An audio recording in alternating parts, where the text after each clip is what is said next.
Dora had spent 5 years transforming the old wooden house on Willow Street into a cozy home.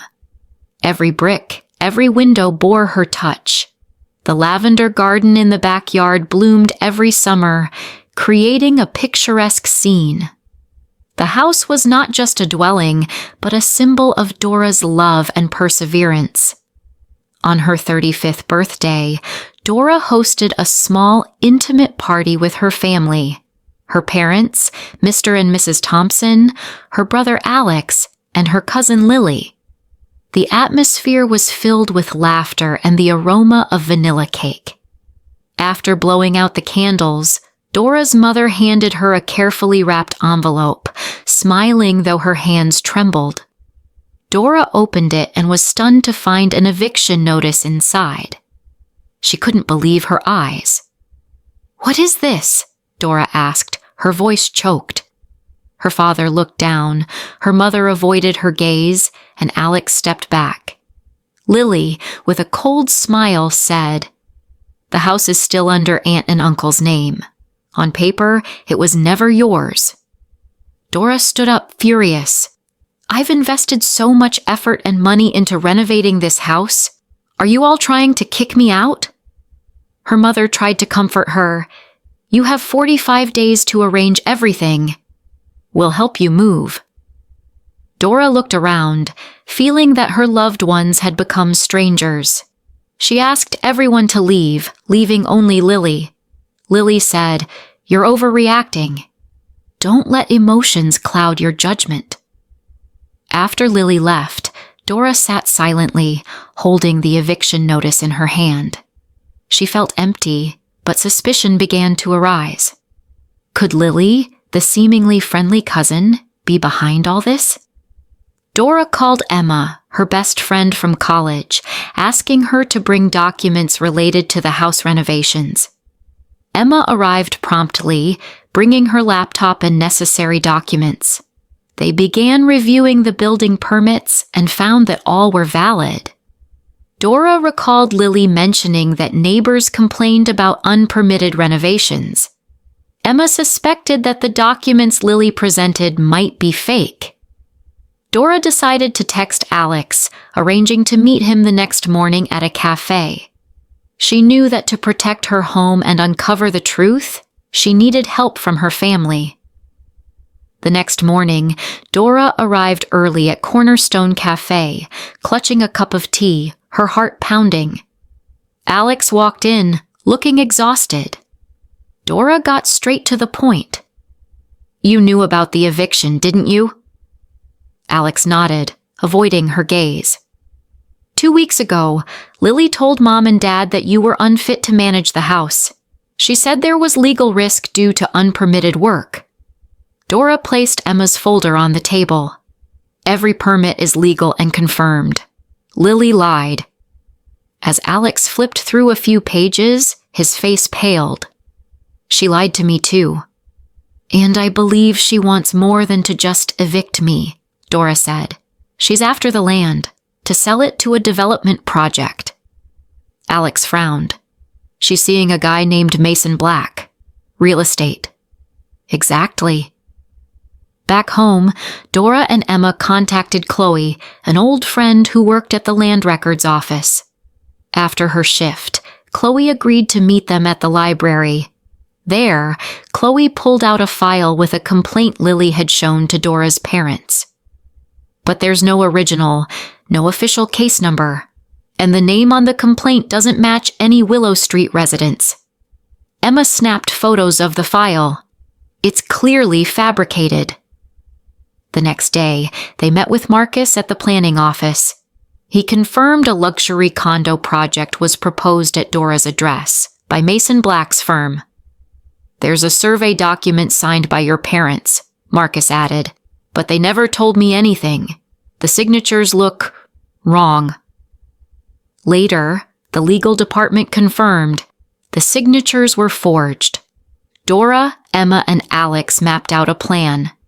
Emma contacted Layla from the Historical Preservation Office to see if the house could qualify as a protected property. Then came a chilling surprise. a box of photos showing every corner of Dora's house, all marked with red X's. "They've been inside, probably with a spare key from Mom," Alex said after calling her. Dora knew this had become more than paperwork. It was intimidation. They met with Sarah Holden, a lawyer who'd handled Dora's property papers before. "This is organized fraud," Sarah said. "You could take them to court."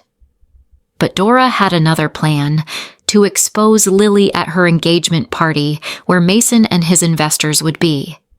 Unexpectedly, Lena Black, Mason's younger sister, contacted Dora and handed her a USB with incriminating evidence, including emails and an audio recording of Lily and Mason plotting fraud. Dora attended the party, plugged in the USB, and calmly revealed everything: the fake permits, forged signatures, fraudulent notary, and the audio confession. The ballroom fell silent. Investors pulled out. Police entered to question Lily and Mason. "You'll regret this," Lily spat. "No," Dora replied, eyes steady. "You will." After receiving an eviction notice from her family on her birthday, Dora was left in shock and pain. However, suspicions began to arise as she noticed unusual behavior from her cousin Ivy. Ivy, who always appeared with a sweet smile and perfect demeanor, now revealed a cold and calculating side. Determined to uncover the truth, Dora reached out to her college friend Emma for assistance.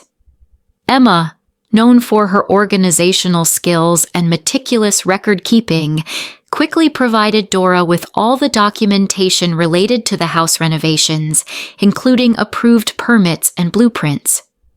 Upon reviewing the documents, Dora discovered that Ivy had presented the family with falsified claims that she had conducted unauthorized renovations using forged documents. This revelation strengthened Dora's resolve to expose the truth. Dora contacted her brother Daniel to gather more information. Daniel admitted that he had known about the eviction plan for 2 weeks and that Ivy had convinced their parents that Dora was incapable of managing the house.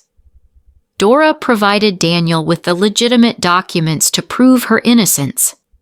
Continuing their investigation, Dora and Emma met with Chloe, a friend of Emma's who worked at the city's land management office. Chloe confirmed that the complaints about unauthorized renovations were fabricated, not present in the official system, and the complainant's name did not exist in the resident registry.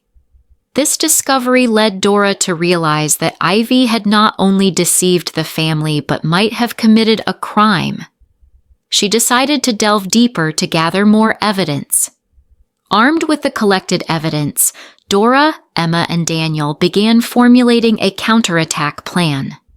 They reached out to Marcus, a friend of Daniel's who worked at the city planning office, to verify documents related to a real estate development project.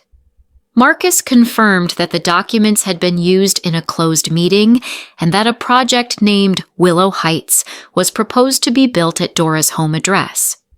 Marcus also discovered that Dora's parents' signatures on the documents were forged and that the notary seal belonged to Elizabeth Sterling, Ivy's biological mother, who had retired 2 years prior. This indicated that Ivy had used an invalid seal to legitimize the forged documents. Dora decided to organize a family meeting to confront Ivy. During the meeting, she presented all the evidence, including the forged documents, falsified signatures, and the invalid notary seal. Ivy was unable to refute the claims and faced severe criticism from the family. Following the meeting, Dora filed a lawsuit against Ivy for document forgery and attempted property theft. The case went to court, and with irrefutable evidence, Ivy received a suspended sentence and was ordered to compensate Dora for the damages. Dora not only retained her home, but also restored her honor and regained her family's trust. She continued to live in her beloved house, filled with cherished memories and love. After being betrayed by her family and receiving an eviction notice on her birthday, Dora was determined to uncover the truth behind the scheme. She began gathering evidence to prove her legal ownership of the house she had spent years renovating. With the help of her best friend Emma, Dora discovered that the documents her family used to evict her might have been forged. Emma contacted a friend working at the city's land registry office, who confirmed that there were no official records of complaints or building permits related to Dora's house. This raised suspicions about the legitimacy of the documents presented by Dora's family. Dora continued her investigation and found out that her cousin Ivy, who was in a relationship with a real estate investor named Max Harper, was behind the scheme. Ivy had forged Dora's parents' signatures and used her mother's notary seal, despite her mother having retired, to legitimize the fraudulent documents. Armed with evidence, Dora confronted her family and demanded an explanation. Her parents, initially deceived by Ivy, eventually realized the truth and expressed remorse. Dora decided to bring the matter to light, not only to protect her home, but also to prevent Ivy and Max's fraudulent activities. She collaborated with a lawyer named Sarah, who helped her prepare legal documents and file complaints with the authorities. Dora also received support from Lena, Max's sister, who provided crucial evidence about Ivy and Max's plans. Dora planned to reveal the truth at Ivy and Max's engagement party, where they intended to announce their new real estate project. With the support of Sarah, Emma, and Lena, Dora prepared everything to expose the scheme in front of friends, family, and investors. The night of the engagement party took place at the luxurious Bellevue Grand Hotel. Dora arrived wearing a simple black dress, carrying a USB drive filled with evidence. Inside the ballroom, the chandeliers sparkled above Ivy's perfect smile and Max's cool, confident demeanor. All eyes were on the couple, unaware that their glittering evening was about to collapse. Dora wasted no time. She stepped onto the stage before the dinner began, took the microphone, and calmly said, "Before we raise our glasses, I have a truth to share that everyone in this room deserves to know." Silence swept across the hall. She inserted the USB into the screen behind her. One by one, documents appeared. Blueprints for the Willow Heights project with Dora's address, falsified permits, a notary stamp from someone who had retired, and forged signatures. Then came the audio recording, Ivy and Max's voices discussing their plan. "Once people believe Dora broke the law, we can buy the house for next to nothing. After the engagement, everything will be ours." The room fell still.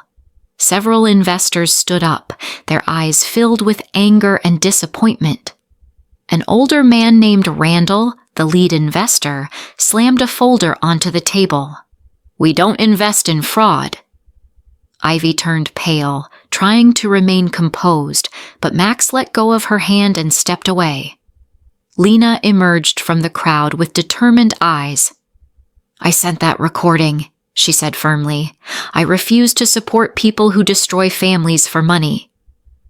Police officers arrived shortly after, requesting Ivy and Max to cooperate with an investigation.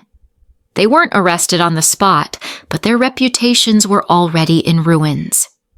Dora left the party not in arrogant triumph, but with quiet relief. The truth was out. Nothing more had to be hidden. In the following weeks, the court confirmed all documents had been forged. Ivy received a suspended sentence for forgery and attempted property fraud.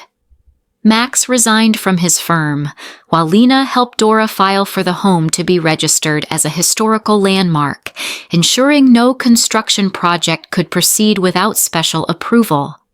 Dora not only kept her home, but she also restored her bond with her parents and brother.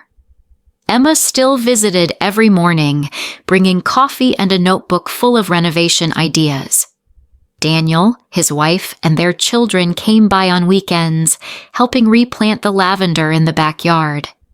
Lena, once a silent figure at fancy events, had become a vital part of the effort to preserve community memories. One morning, as Dora was repainting the fence, Max appeared at her gate. No suit, no smugness, just a quiet man. "I'm not here to apologize," he said. "I know sorry doesn't undo what I did, but I'd like to contribute to the preservation fund Lena is setting up if you'll allow it." Dora looked at him for a long moment. Then she nodded. "I don't forgive you, but I believe everyone deserves a second chance, if they start from zero." They shook hands, not for reconciliation, but for closure. On the day Dora received the bronze plaque engraved with "The Rickman House, a living legacy of Willow Street," she didn't cry. She smiled, standing in the front yard where sunlight streamed through the lavender. Dora stood at the threshold of her cherished home, the place where every brick and beam held memories of laughter, love, and labor.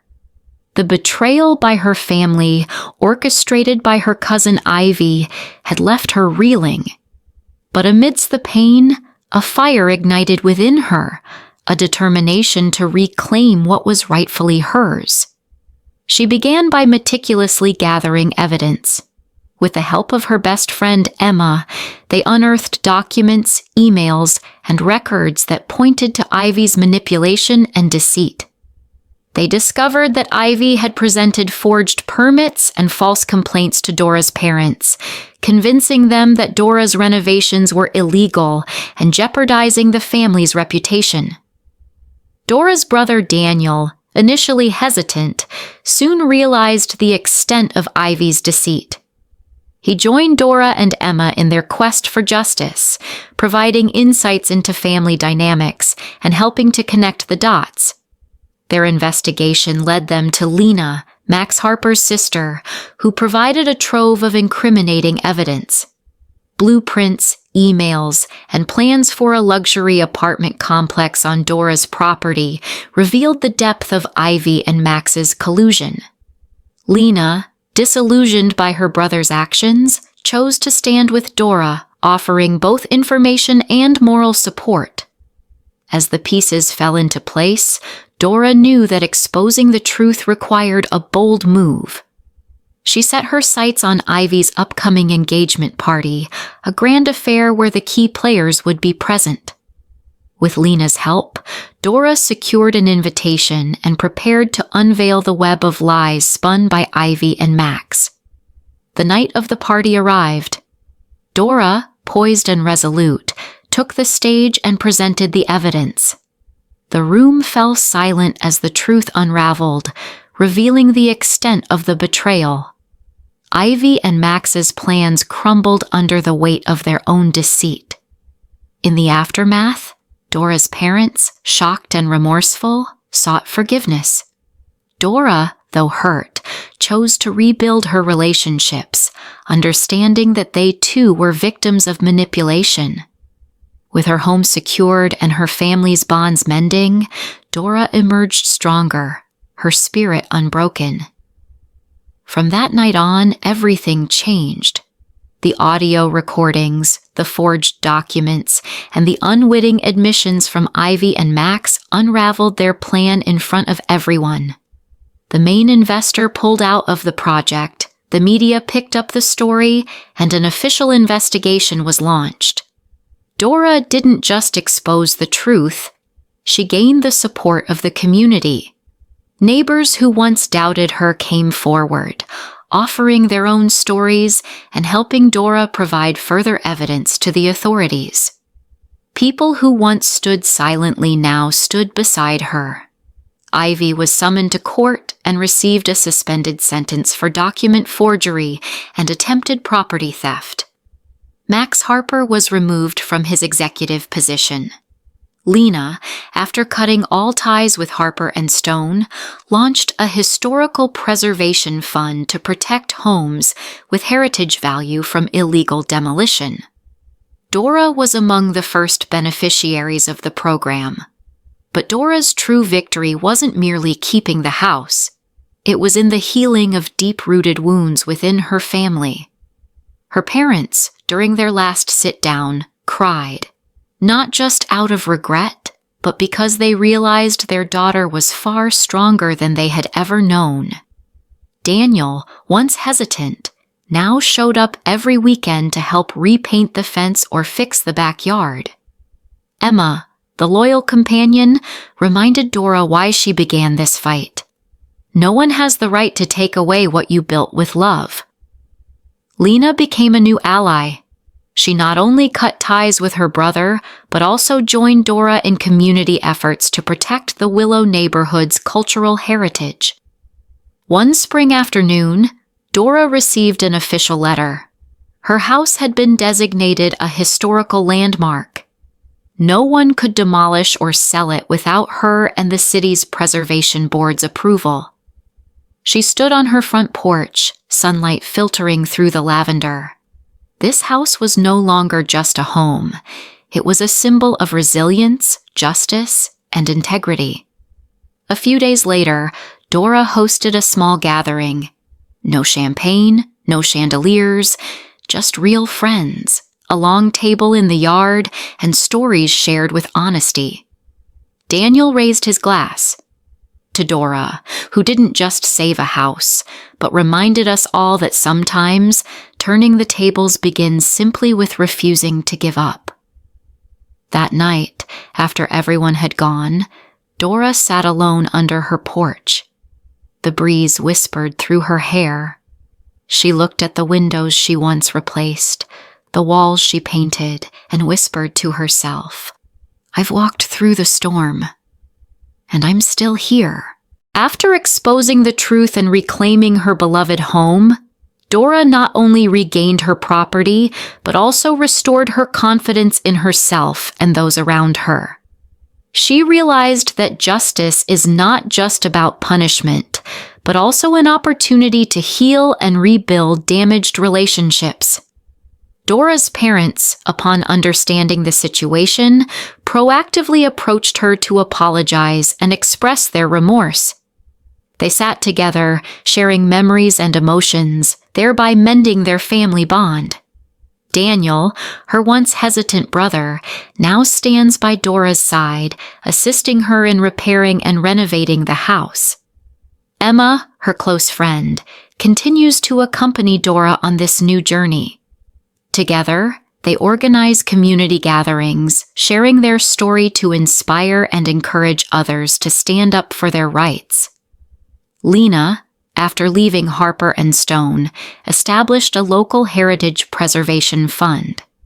She invited Dora to join the advisory board, working together to protect houses of historical and cultural value in the area. Dora also began writing her story, not just as a way to document her journey, but also as a therapeutic process. Sharing her story helps her release emotions and connect with others who have experienced similar circumstances. That spring, Dora's home was officially recognized as a living heritage of Willow Street.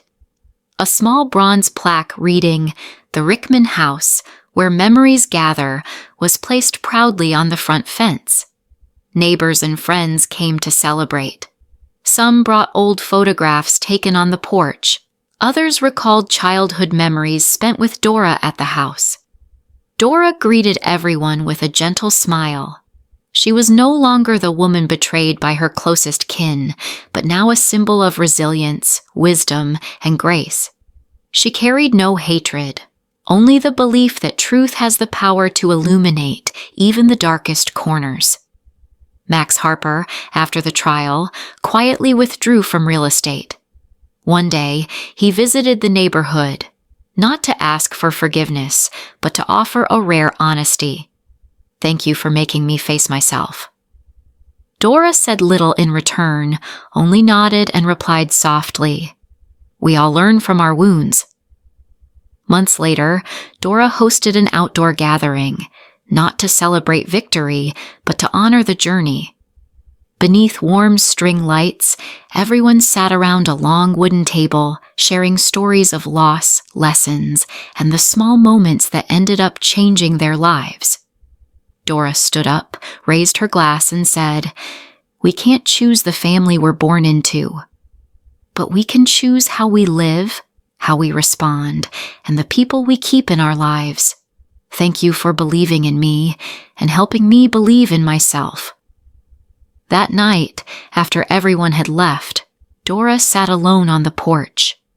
A gentle breeze carried the scent of lavender from the backyard. She looked around her home, the place nearly taken by greed, now filled with trust, love, and hope. That journey taught her that justice isn't just about revealing the truth, but about allowing people to change. Healing isn't forgetting the pain, but learning to live beyond it without letting it define you. As the early summer sunlight streamed through the window, Dora sat at her desk, flipping through the pages of her journal that chronicled her journey.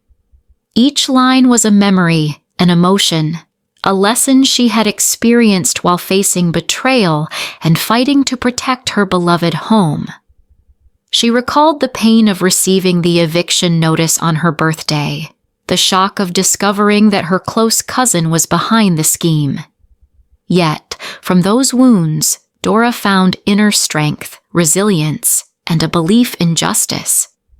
Dora realized that in life, truth is not always welcomed, but it is the foundation upon which trust and connection are rebuilt.